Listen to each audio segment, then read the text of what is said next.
Judá e Jerusalém entregue a Isaías. Amém?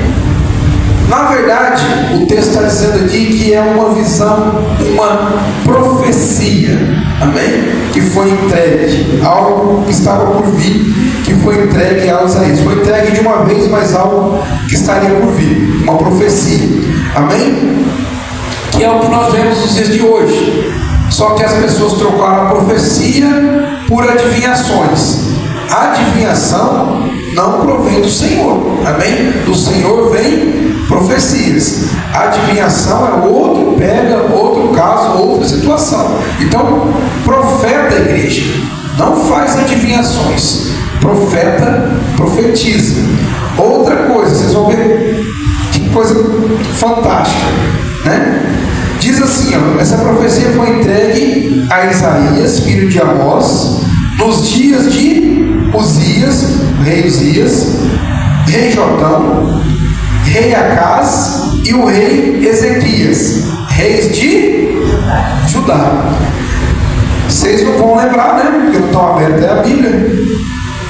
Depois do rei Ezequias, vocês lembram que rei veio? Alguém lembra?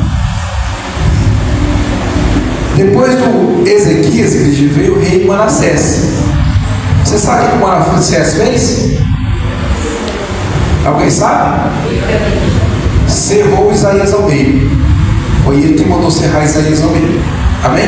Então o profeta nunca foi muito bem-vindo, porque o profeta traz revelações do Senhor e, na maioria das vezes, repreensões.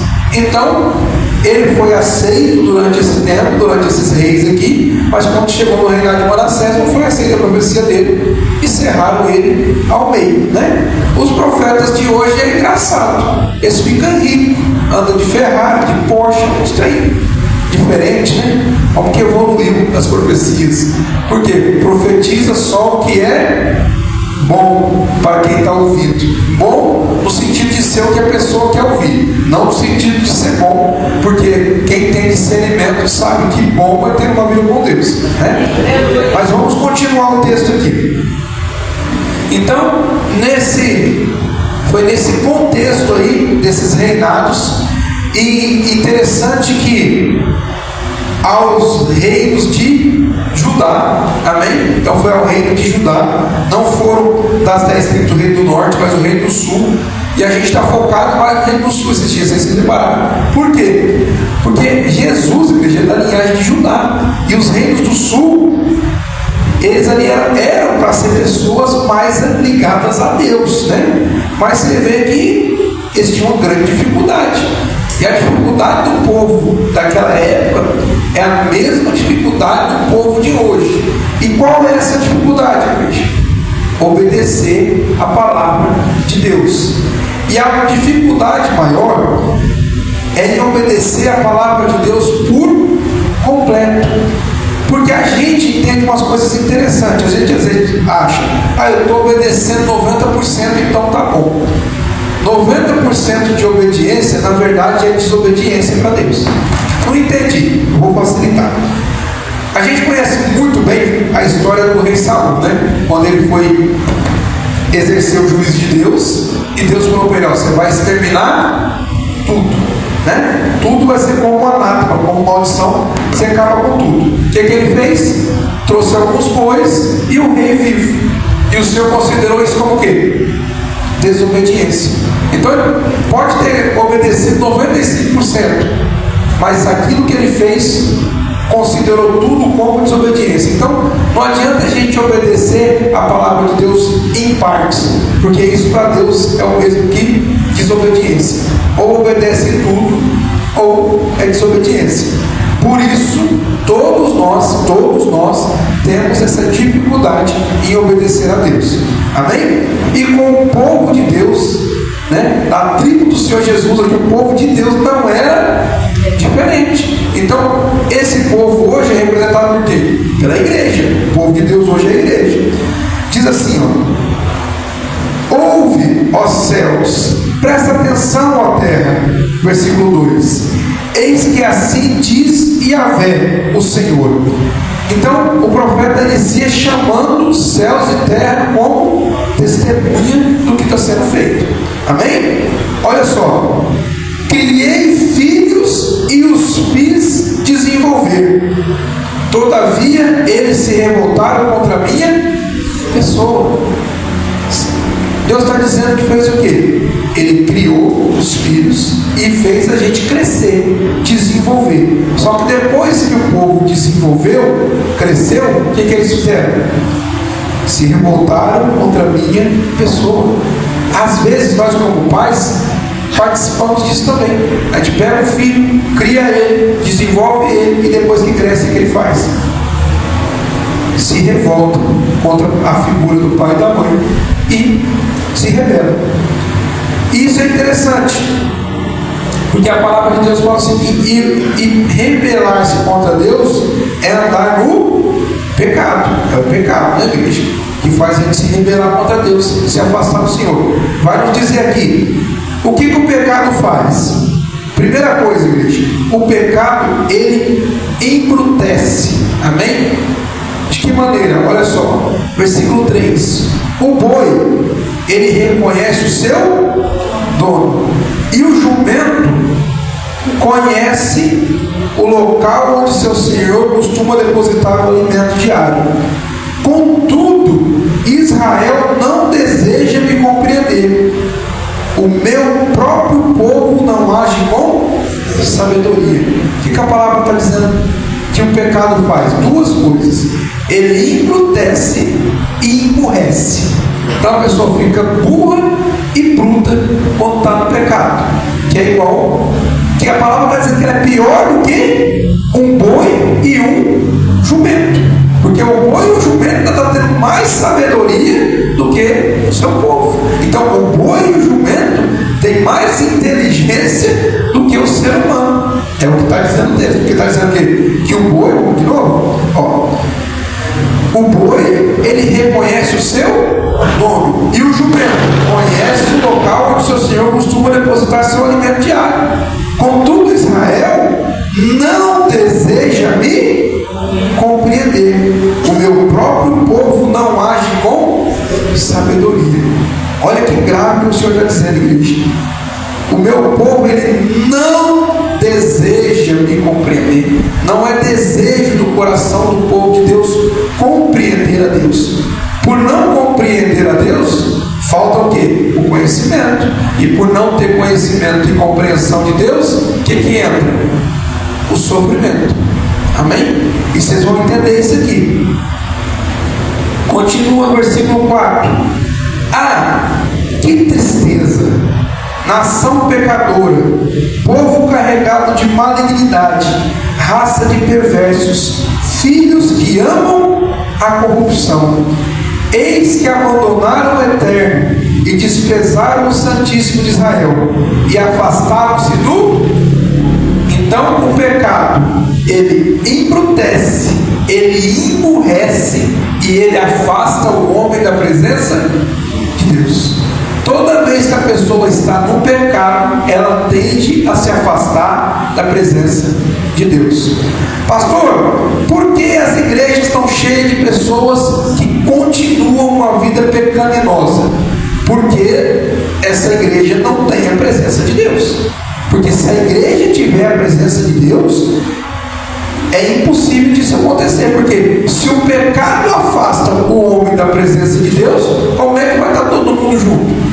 Não tem jeito. Se está no pecado, vai estar afastado de Deus. E consequentemente, primeiro se afasta de Deus e depois se afasta da igreja onde Deus é o Senhor. Então isso é uma consequência, infelizmente, meio que natural. Ninguém, igreja, fala assim: ó, eu não vou mais vir na igreja. Por quê? Porque de agora em diante eu vou me santificar mais. Eu vou subir nos montes, vou viver uma vida de oração e jejum. Por isso não vou poder participar mais. Alguém já viu isso acontecendo? Não. Geralmente eu vou me afastar da igreja. Por quê? Está me aprisionando, está tirando minha liberdade. Eu preciso fazer isso, eu preciso fazer aquilo. Todo mundo querendo mandar na minha vida, todo mundo não sei o quê. Deixa eu ter paz, deixa eu ter liberdade. Aí olha que interessante. Por que fala que emburrece? Emburrecimento é ficar burro, né? Ficar sem conhecimento. Se Jesus veio para libertar, como é que a pessoa vai ter liberdade longe de Jesus? Impossível. Longe de Jesus tem opressão. Então a pessoa liberta está com Jesus, e a pessoa escrava está sem Jesus. Então a pessoa sai da liberdade e vai para a escravidão, falando que quer liberdade. É uma coisa interessante. É como se você entrasse no CDP, Centro de Detenção Provisória, e falasse: quero ficar liberto aí no xadrez 3, porque está muito ruim aqui na rua, estou sendo aprisionado aqui na rua, quero me libertar lá dentro da cadeia. É mais ou menos. E por que não consegue compreender, pastor? Porque a palavra está dizendo que está pior que o boi e o jumento. Como é que vai compreender? Não compreende. Continua e diz assim, ó, versículo 5: onde mais podereis ser castigados e feridos, vós que perseverais no pecado? Por que insistes na rebeldia? De fato, toda a cabeça está em chagas e o coração tomado pelo sofrimento. Desde a planta dos pés até o alto da cabeça não existe nada, somente machucaduras, vergonhas e ferimentos, sangramentos que não foram limpos, nem atados, tampouco tratados com azeite. O que a palavra de Deus está dizendo, gente? Que longe da presença de Deus é só sofrimento. Pastor, por que longe da presença de Deus tem sofrimento? Simples. Você já imaginou se a gente pecasse e o Senhor abençoasse? Quem ia sair do pecado? Ninguém. Quanto mais peca, mais abençoado é. Ninguém sai do pecado. Então, aí o que acontece? O Senhor, na sua infinita misericórdia, bondade e amor, quando a gente sai do caminho, Ele começa a nos castigar. Começa a vir sobre nós juízo, sentença. Para quê? Para que a gente possa cair em si e voltar para Ele. Então a palavra está dizendo aqui que esse povo já não tinha nem mais como ser castigado. Ele já estava todo arrebentado. E muitas vezes a gente vê pessoas que estão totalmente arrebentadas e continuam perseverando longe de Deus, perseverando no pecado. E a palavra é bem clara aqui no versículo 6, e diz assim, ó, tudo isso está de que maneira? Olha só, versículo 6: desde a planta dos pés até o alto da cabeça não existe nada, somente machucaduras, vergonhas e ferimentos sangrando, que não foram limpos, nem tratados com azeite. Ou seja, a única maneira de se limpar e se purificar e tratar o pecado é com Jesus, é na cruz. Se não buscar, se não for até a cruz, igreja, não tem cura, não tem como ser sarado dos ferimentos causados pelo pecado. A palavra de Deus nos ensina isso. O pecado deixa marcas, feridas profundas em todos aqueles que continuam a desobedecer a Deus. Amém? E não tem, gente, não tem outra forma, não tem outro modelo, não tem outro jeito. Só existe uma maneira de estar diante de Deus, que é em obediência. Amém. Mas as pessoas não querem obedecer, não querem. O nosso líder, ele retirou o nosso louvor da igreja 7. Todo mundo viu isso. Para quê, igreja? Ele disse, no domingo explicou para a igreja, né? Para quê? Para santificação, para a busca do Senhor. Não estou julgando, mas a maioria certamente não ouviu isso. Então a maioria está distante de Deus, não está buscando o Senhor, não está santificando, está achando natural. É um período de descanso para nós, depois a gente volta. O que é isso, igreja? Falta de dar atenção à palavra, falta de obediência, rebeldia. Se o líder está dizendo, busca a presença de Deus, santifique mais, vamos fazer isso. Mas aí o que a gente faz? Não, é só um período, daqui a pouco a gente volta e está tudo certo. E o povo está da mesma maneira, o povo dessa época era da mesma maneira. Estou todo arrebentado, não tem nem mais o que acontecer de tão ruim que está. Mas é só um período, daqui a pouco está tudo certo, daqui a pouco começa. Não, gente. vai de mal a pior, só vai piorando cada vez mais. Então, a gente precisa o que então? Do cuidado de Deus, de ser tratado. E aqui quando fala que as feridas, ou caso elas não são tratadas, a gente precisa entender que o tratamento dói. O tratamento dói, não tem jeito. Você vai lá se tratar uma ferida, né? Igual o Carioca estava falando esses dias, que ele acompanha o tratamento do Luiz lá como chama lá? Não, na bariátrica, como é que chama? Como chama? Hiperbárica, que é aquele tratamento com oxigênio. Toda vez que eles chegavam lá que tinha casquinha no ferimento, eles faziam o quê? Raspavam as casquinhas para deixar na carne de novo, para cicatrizar melhor, para poder curar. Ou seja, sabe que doía? Já estava já com a casquinha. Aí arrancava a casquinha. Doía. Então, a cura, o tratamento é doloroso. Por isso tem gente que prefere não tratar. Não é assim? Às vezes a pessoa cai, machuca, quebra o dedo. Ela tem medo de ir no médico põe o dedo no lugar. Então o que ela faz? Fica em casa com o dedo torto. Ela é curada? Não, é uma falsa cura. Ela ficou em casa, aparentemente deu tudo certo, mas o dedo está torto. Não foi restaurado, não foi renovado, não consertou. Por quê? Porque ficou com medo do tratamento. Do mesmo jeito, igreja, é na casa do Senhor. Os tratamentos de Deus são dolorosos, mas são necessários. É necessário a gente passar por essas coisas para quê? Para que a gente se restabeleça. Amém? Versículo 7 diz assim, ó: a vossa terra está sendo desolada, as vossas cidades foram completamente arrasadas pelo fogo. Os estrangeiros estão devorando os vossos campos sem piedade, e diante dos vossos olhos é a desolação com a devastação que os pagãos costumam causar. Como uma humilde cabana em meio ao vinhedo arrasado, foi abandonada a filha cidade de Sião, uma choça no meio de uma plantação de verduras, uma cidade sitiada. Igreja, olha só o que está dizendo. A pessoa chega ao ponto extremo do sofrimento. A palavra está dizendo aqui, quando fala aqui da choça, quando fala aqui dessa casinha no vinhedo, de desfiguração. Ela está totalmente desfigurada, ela está totalmente fora de contexto, ela está arrasada, mas ela continua ainda no erro. Continua, diz assim, versículo 9: se não tivesse o eterno Senhor dos Exércitos nos deixado algum sobrevivente, já estaríamos arrasados como Sodoma e destruídos como Gomorra. Versículo 10, um apelo: ouve a palavra de Yahvé, ó príncipes e líderes de Sodoma, prestai atenção à instrução do nosso Deus, povo de Gomorra. O que está dizendo? Está falando que ali é Sodoma e Gomorra. Está dizendo que eles estavam iguais o povo de Sodoma e Gomorra. E está dizendo o quê? Presta atenção, analisa.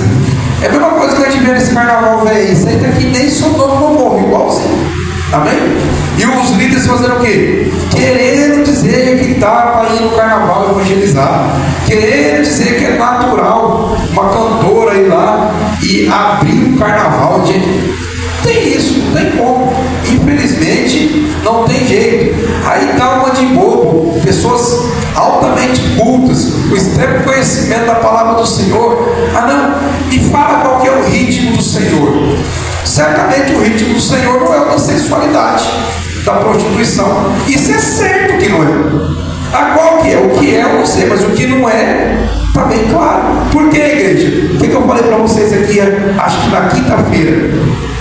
Eu preciso conhecer o meu Deus. Como que eu conheço meu Deus? Pela palavra.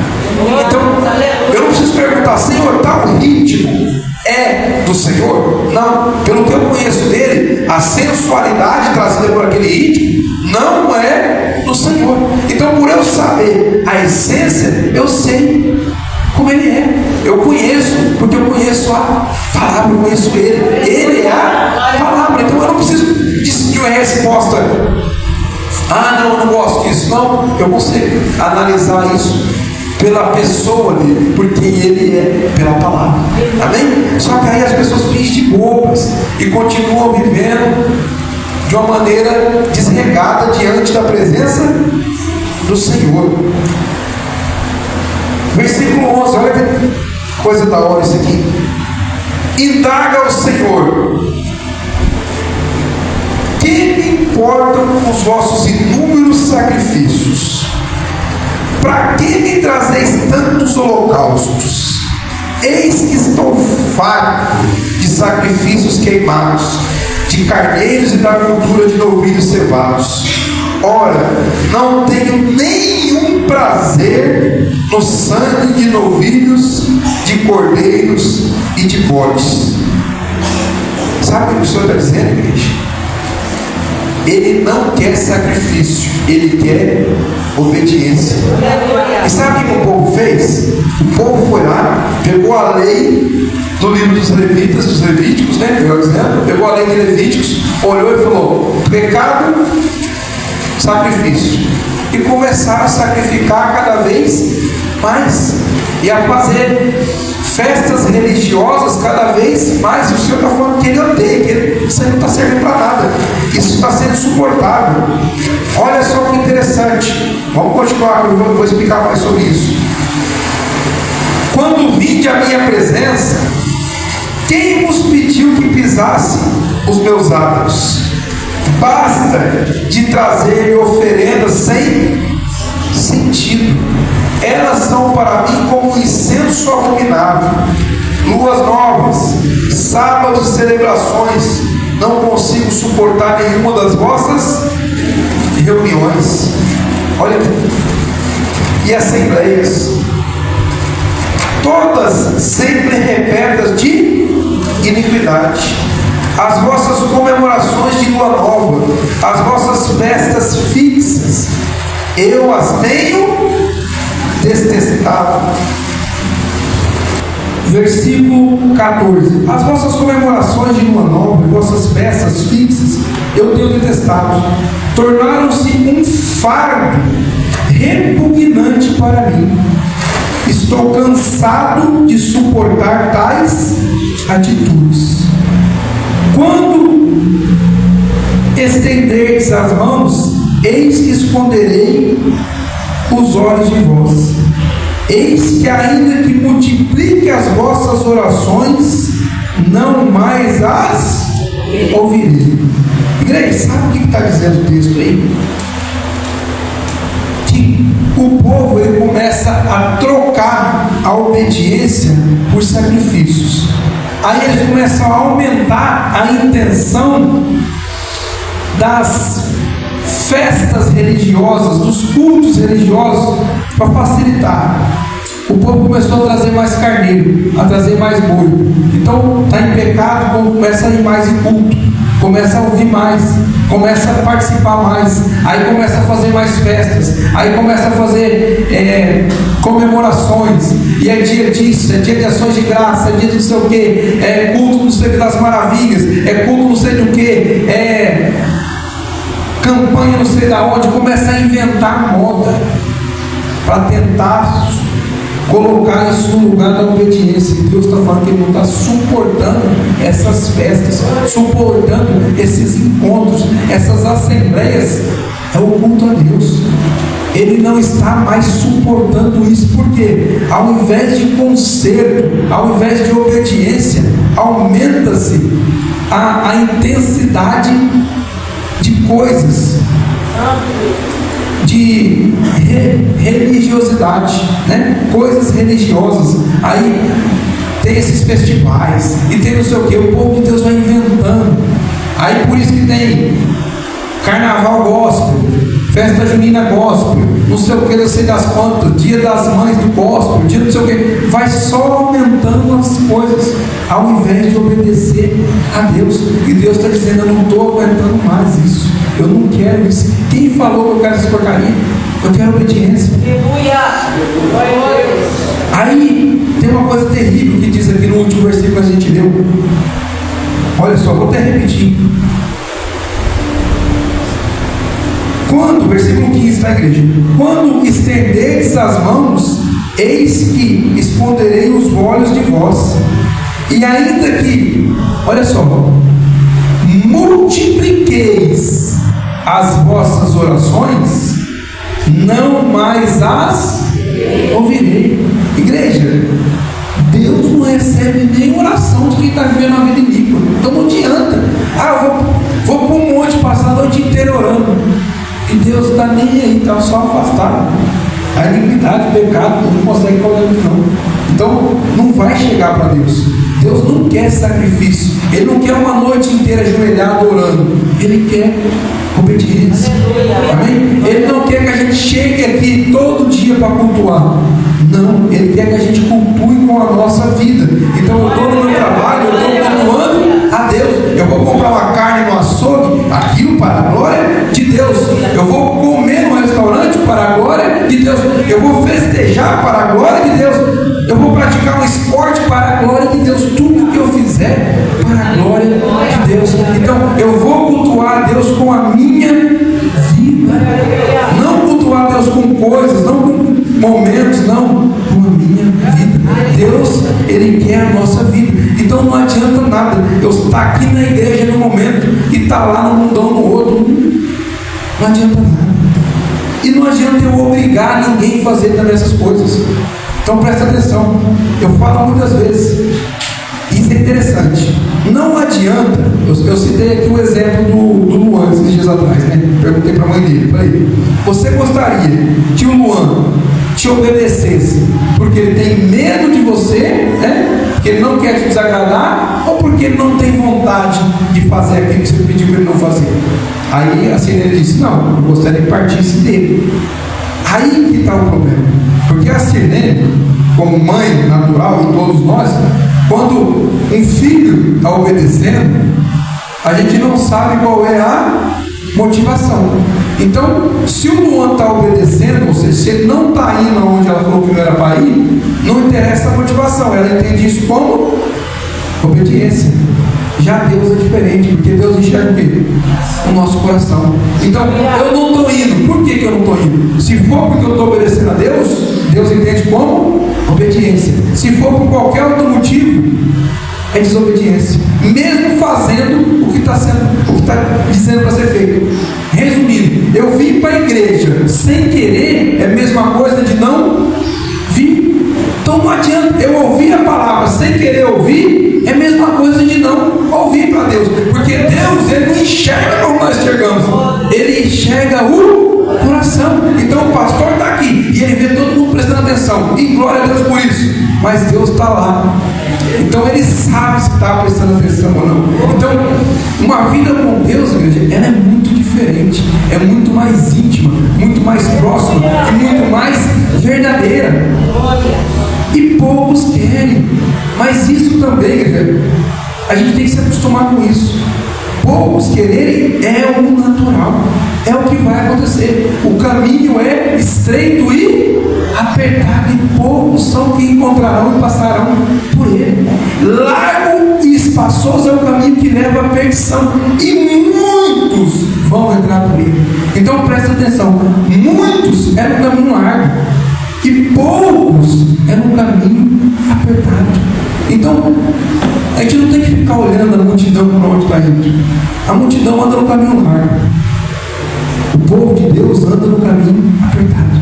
Então não se preocupe com a quantidade de pessoas que estão ao seu lado, se preocupe com quem está ao seu lado. O importante é se Deus estiver ao seu lado, não é com quem. Tem 50 mil pessoas indo para um lado, mas Deus não está lá, o que adianta? Aonde Deus está? Então, o que eu estou dizendo, eu não ir para o carnaval porque o pastor Paulo falou, não é obediência a Deus. Eu não ir porque eu não quero, porque eu entendo que a palavra de Deus não me dá margem para isso, se eu tenho a liberdade de não querer ir, isso é obedecer a Deus.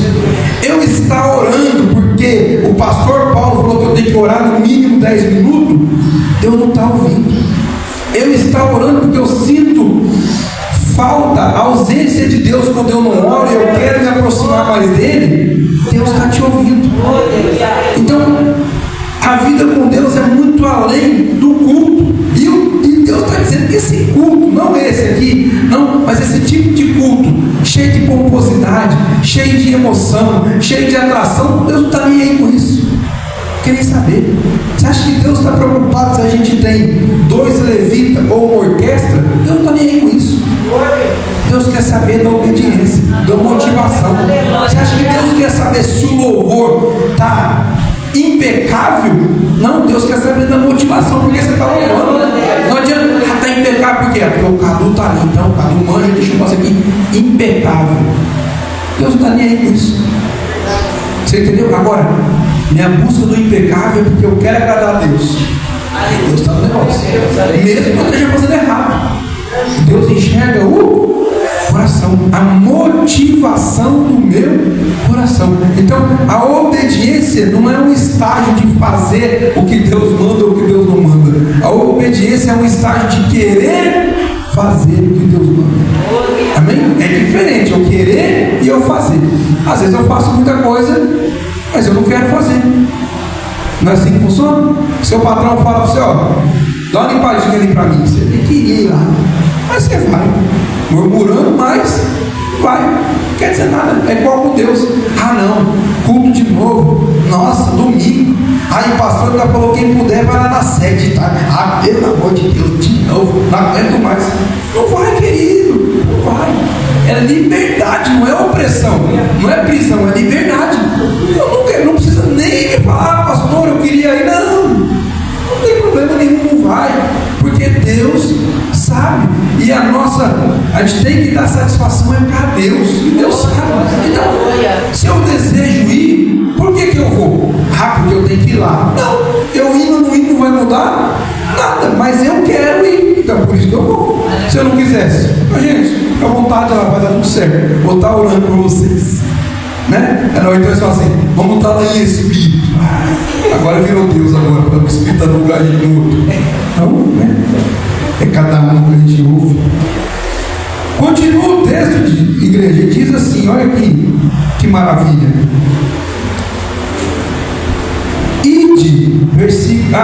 Versículo, vamos ver o porquê que Deus não vai ouvir as orações, né? Falei que não vai ouvir as orações.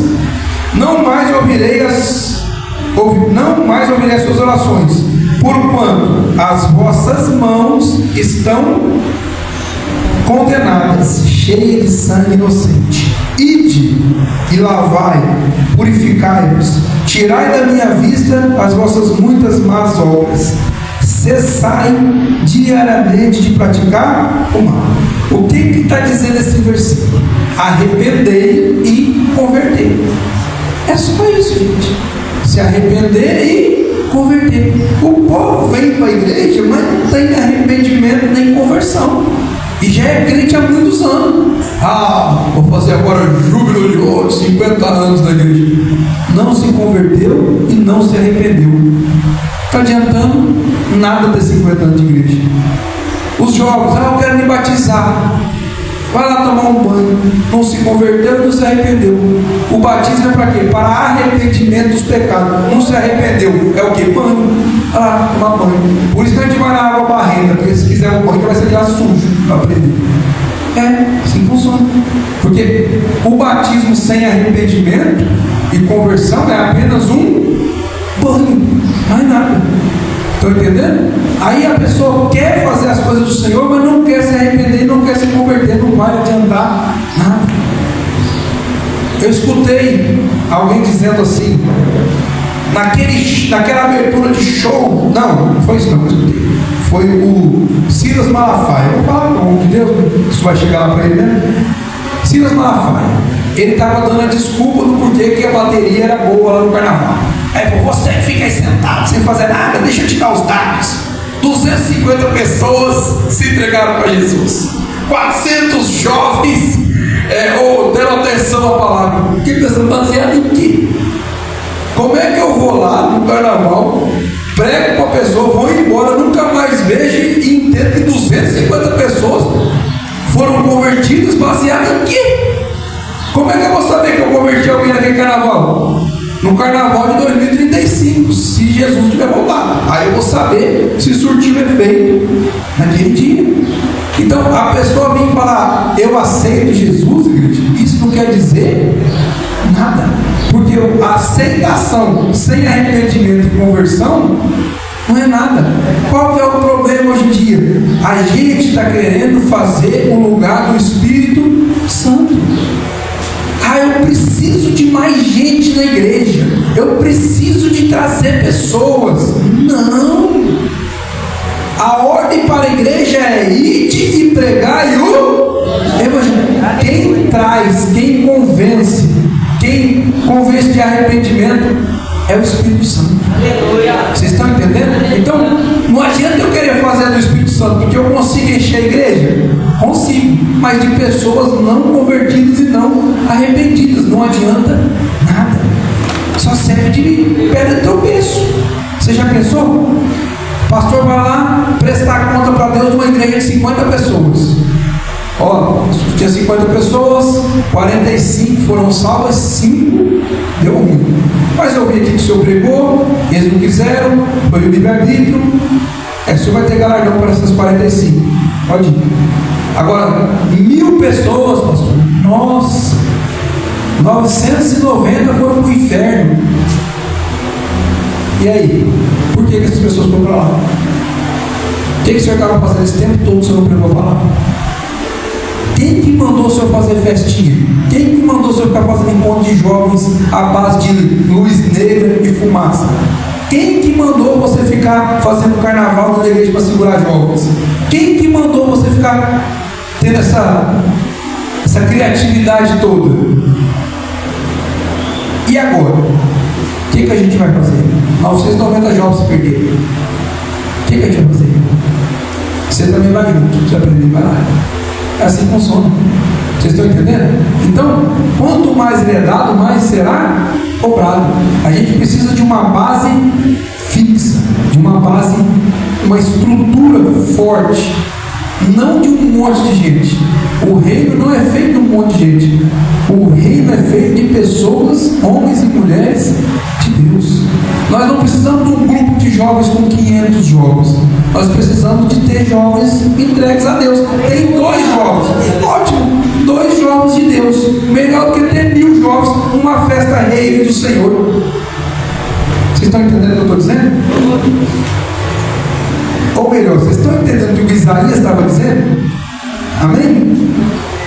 Continue e diz assim, versículo 17: aprendei a fazer o que é bem, buscai o direito, corrigir o opressor, lutar pelos direitos do órfão e defender a casa da viúva. Então, é arrependimento e conversão. O que é conversão? Mudança do procedimento. Está dizendo que ele estava oprimindo, está dizendo que ele estava fazendo coisa errada. Agora é para fazer a coisa certa, a coisa boa.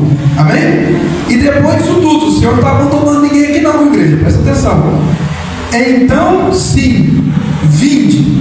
Aí o Senhor está chamando. Primeiro tem que dar uma resolvida na situação. Querer, dar uma melhorada não pega. Depois vim.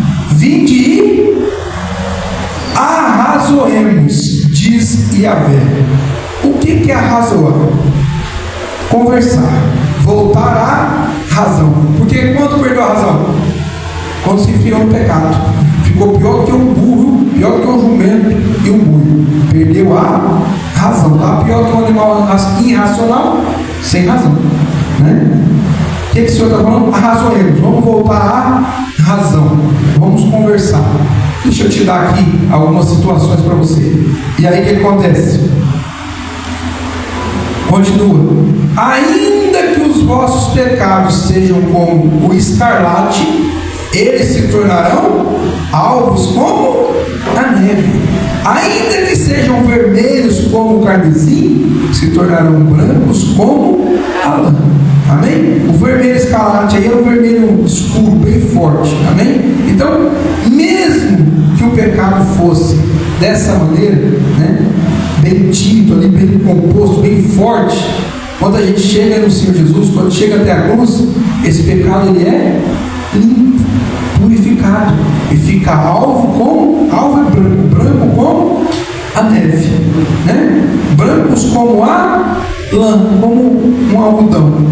Então, igreja, se a gente entender tudo o que está se passando aqui e compreender que precisamos do Senhor para viver uma vida plena,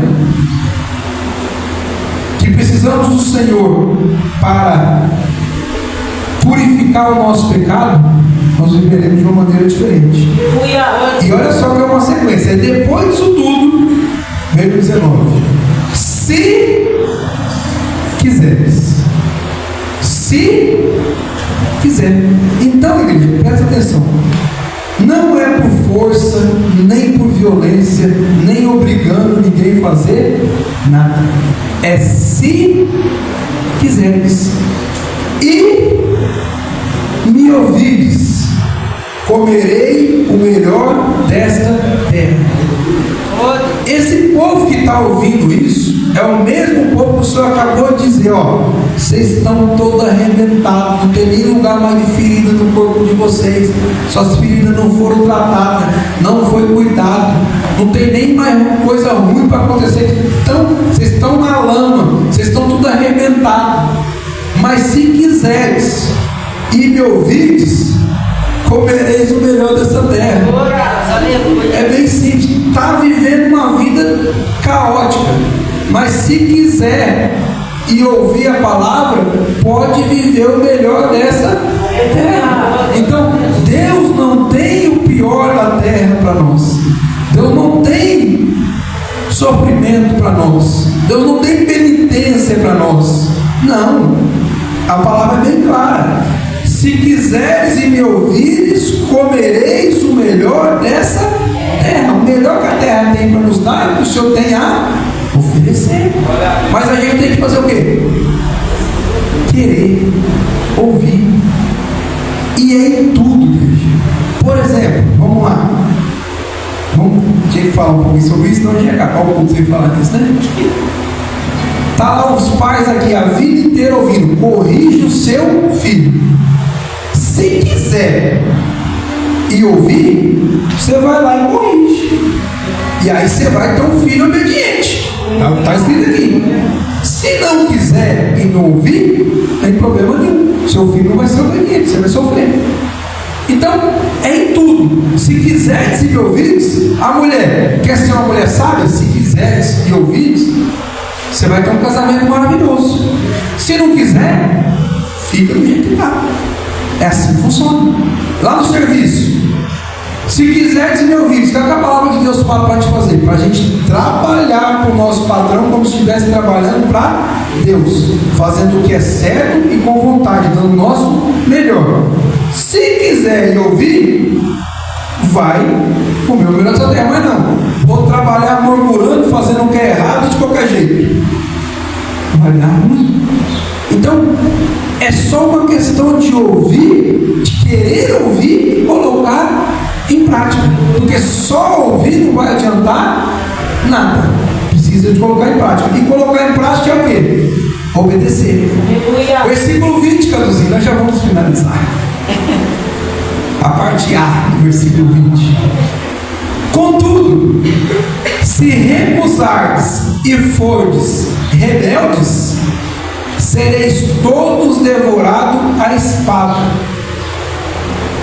Se recusares e fores rebeldes, serei todos devorados à espada. Ou seja, Deuteronômio 28 está aqui de novo.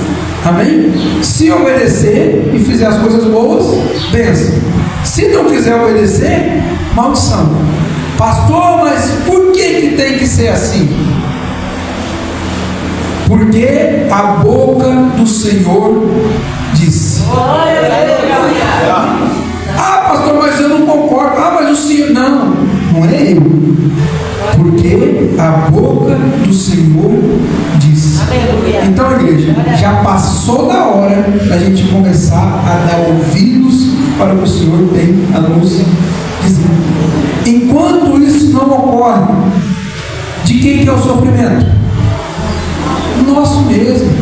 Vocês estão entendendo? Por isso que eu falei que quando eu leio as Escrituras, eu me alegro e me entristeço. entristeço?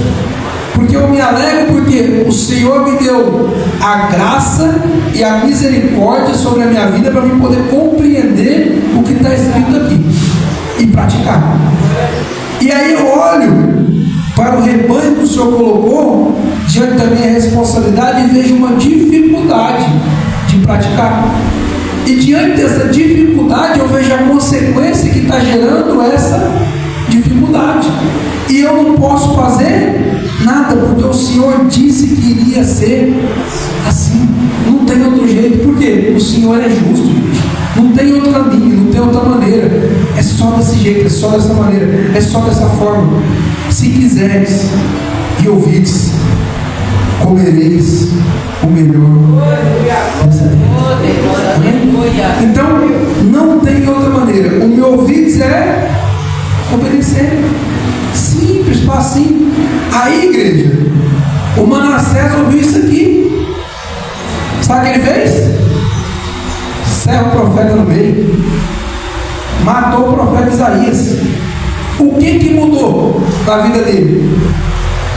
Nada. A palavra de Deus continua, ela é eterna, ela não muda. Pode matar os profetas, sabe o que Deus faz? Envia outro. O que aconteceu com o Manassés fazendo isso, igreja? Maldição. O que aconteceu com Isaías sendo encerrado no meio? Deus. O viver para mim é Cristo e o morrer é lucro. Vocês estão entendendo isso agora? Então não adianta eu viver aqui sem Cristo e achar que vou ter lucro na minha morte, que não vai. Então eu preciso compreender isso. O viver para mim é Cristo. E se oporem, se der errado, se der ruim, é lucro.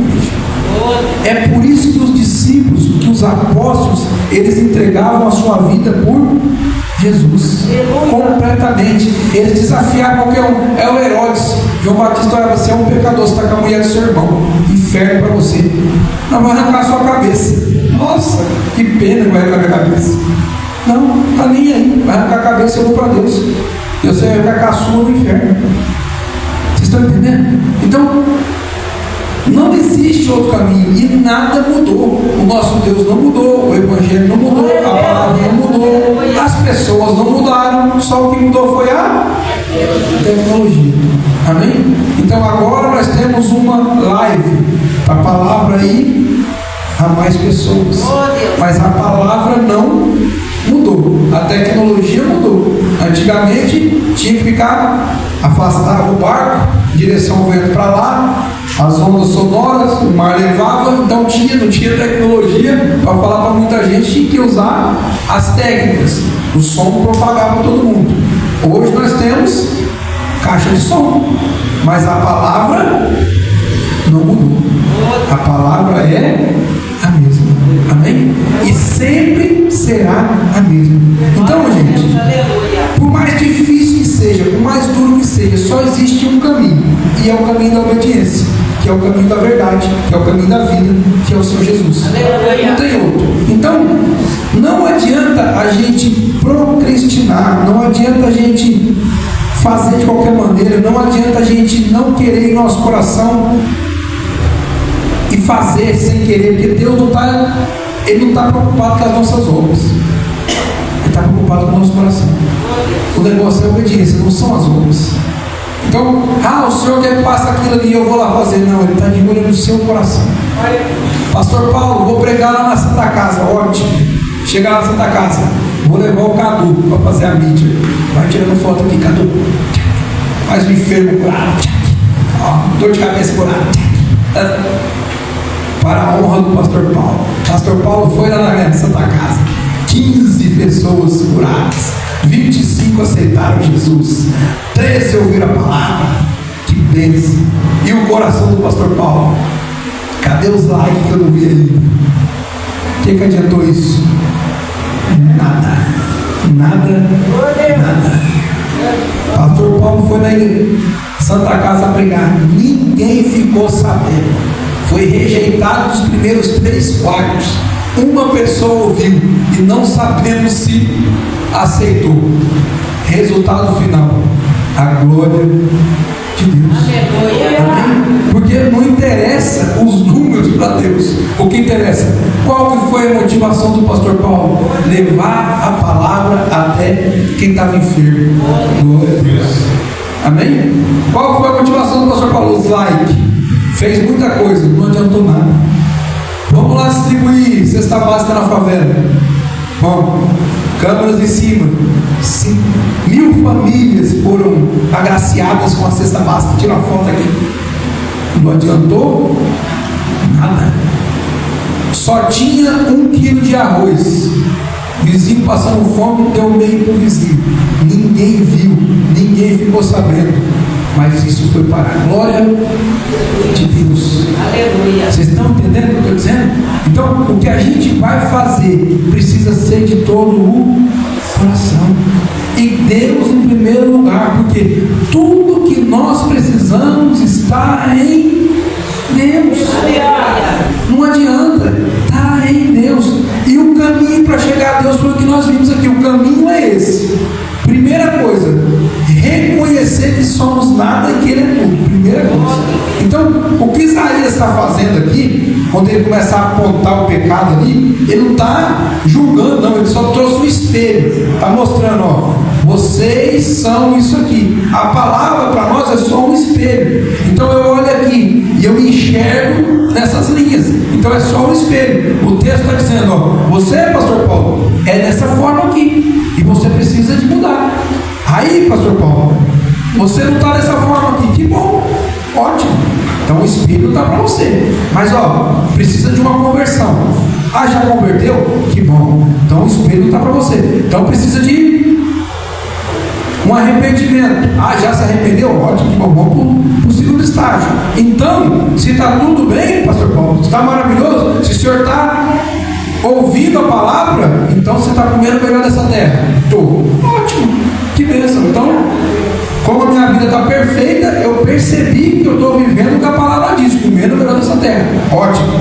Não, o pastor Paulo não está comendo o melhor dessa terra. Então eu preciso dar uma olhada em que parte que eu estou, que eu preciso romper. Porque a intenção do Senhor é que todos comam o melhor dessa terra. Se não está comendo, está perdido aqui em alguma parte do texto. Então eu preciso ver em que parte que eu me encontro. Preciso ter esse confronto com o texto. E aí, pastor Paulo? E aí o seguinte, é o pecado que está me atrapalhando, ótimo. Vou me arrepender, vou começar a obedecer, vou chegar na cruz e vou me purificar. Aí eu tenho pecado? Não, aí acabou. O Senhor pagou pelos meus pecados, me purificou, acabou. Aí eu já fiquei purificado. Aí eu já estou credenciado para ouvir a palavra e obedecer. Aleluia.